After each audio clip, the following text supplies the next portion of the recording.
Hi friends, welcome to my channel. Love you guys. Thanks for coming on over to see what's happening in my craft room today. I am gonna mess with this. Remember these?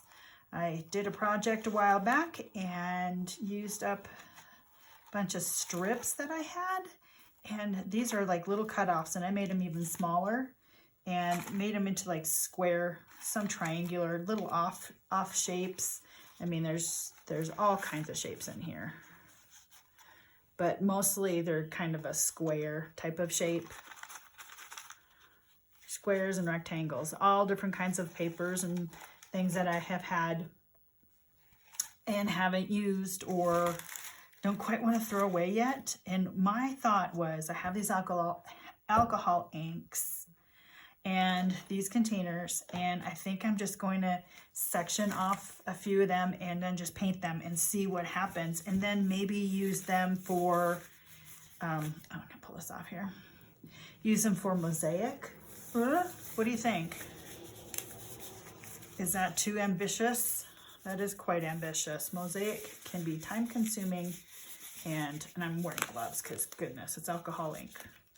And I could use paint, but I want to use these. I have them. Let's use them. I'm pretty much covered head to toe here. I've got an apron on, and I've got my painting shirt on. I'm not gonna get alcohol on my clothes today. No, this ink will stay on you for a while. So let me adjust my camera just a smidge. Okay, and I'm gonna set these containers out, and I've brought my palette knives out for stirring.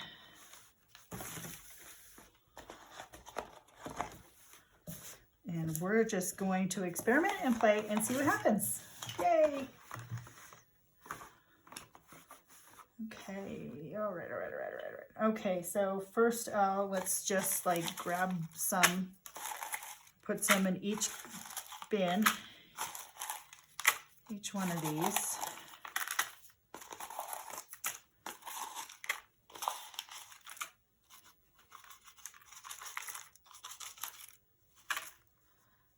Okay. I've seen similar people do this. Let's see, I think Louise Hensel did this once. Am I pronouncing her name right? I hope I am. I don't know. Hensel. I think she did it, and it might have been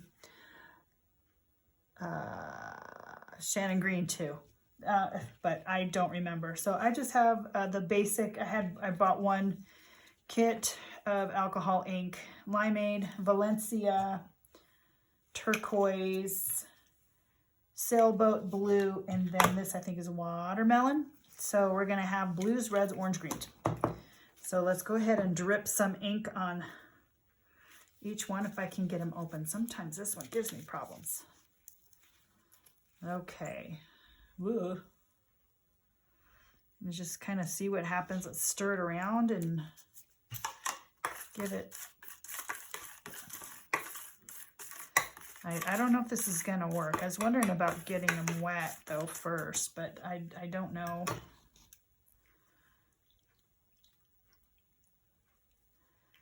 I just don't know. I'm experimenting and taking you along for the ride. Hope you don't mind. And all of these papers, I'm gonna say 90% of these papers already have print on them of some sort. Either paint or their scrapbook scraps, scrapbook paper scraps, magazine images.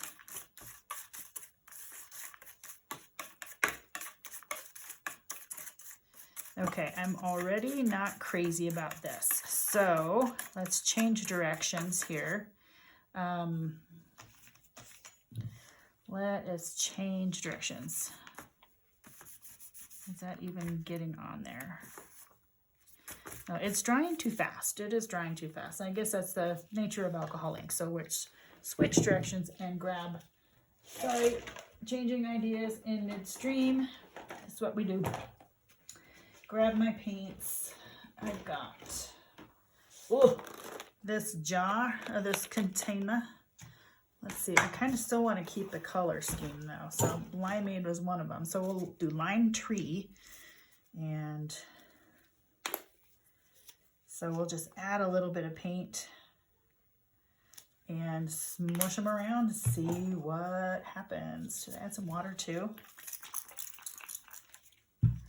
Okay. I think that's going to get better coverage for sure. There we go. And then what am I going to do with these? Are you asking that question right now? Well, Mosaic is my first thought. To have some color themed pieces, color family pieces. Let's see. Come on, you guys. You flip around a little bit. I need to use my other one here and stir it. Mixing.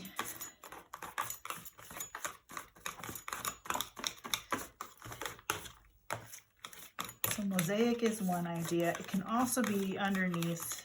You know, if it doesn't turn out, or I don't like it or whatever, I can put it underneath a painting project, and it could be part of the texture for a abstract or something to that effect.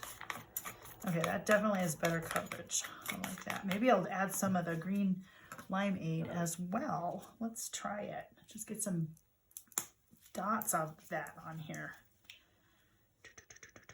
There we go. That's kind of fun. Let's just stir it around a little more.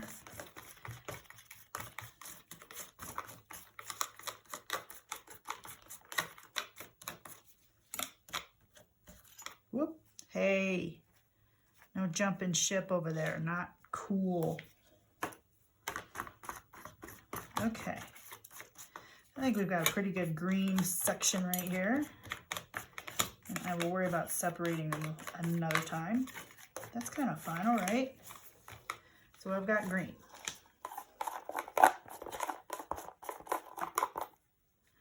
Good, I like it. Limeade green there. Let's redo this orange a little. Let's wipe these off. Okay, so I know I have orange. I'm gonna find it.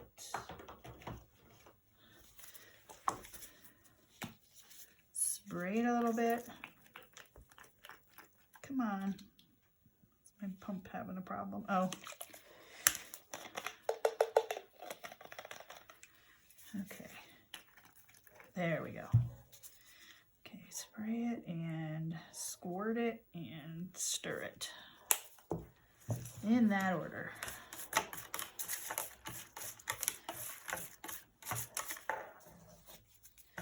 Getting my hands in there would probably be a little better, maybe.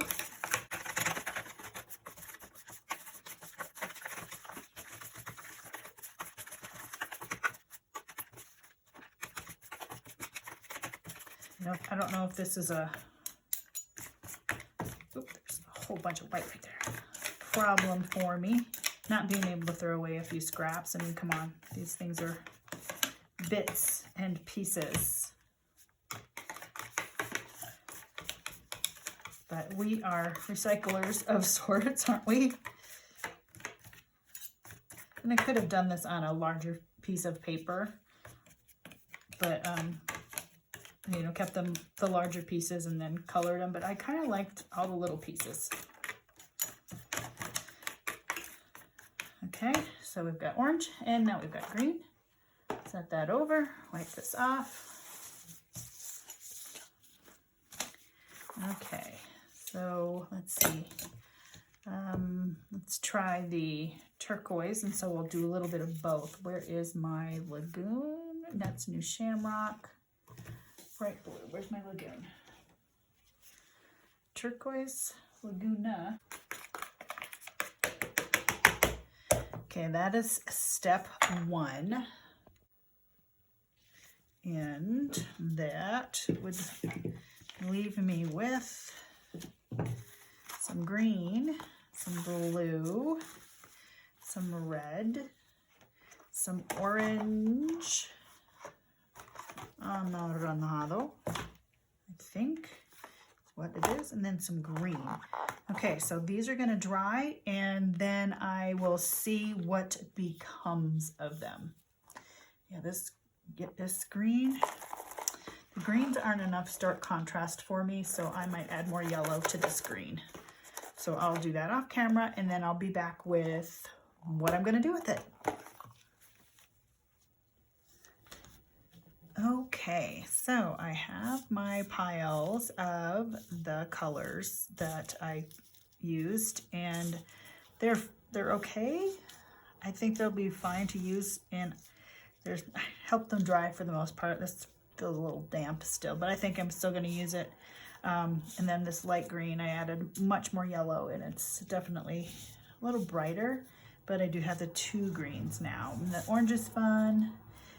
When it was drying though, another layer of texture, some of them stuck together, so I had to just pull them apart because they were, you know, kind of glued together with the paint, and they peeled a little, which gives them even more interest, because you can see how it just kind of rips some of it off, and it's fun.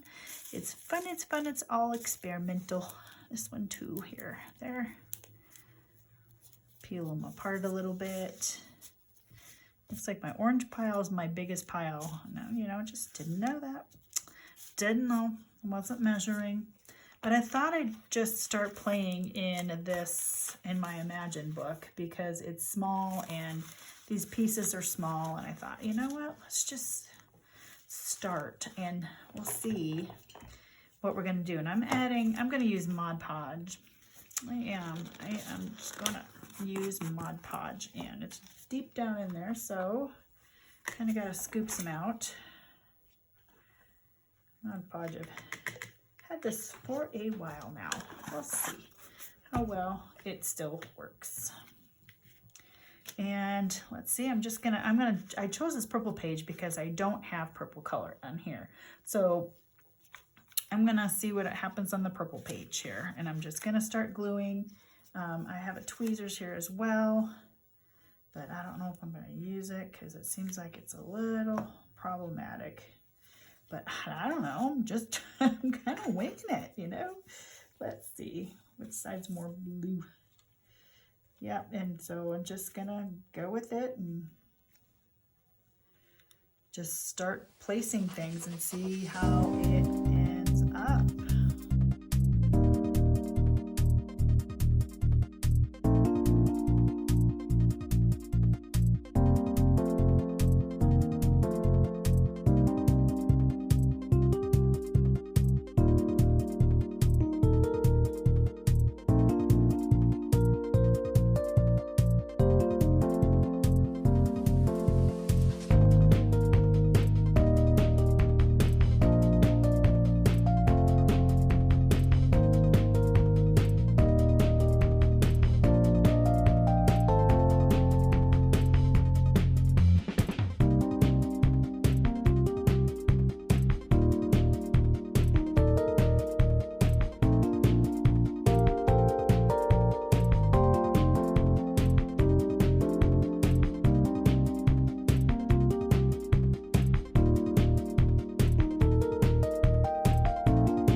Okay, well, that barely made a dent in it, but it's fun. I think also I could add black marks to it, and maybe a fun focal point as well, maybe with some, you know, painted fodder. Let's see what I've got. fodder little bag. It's already pretty busy though, so, but something to that effect. That's kind of fun. I want to cut off the edge obviously too. But I've got lots of fun fodder, that is for sure. That's an option. Or I've got my circles and oval things.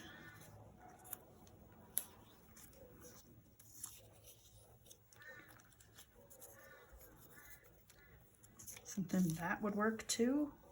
That's kind of fun actually. Cut them off, let them go off the edge sides.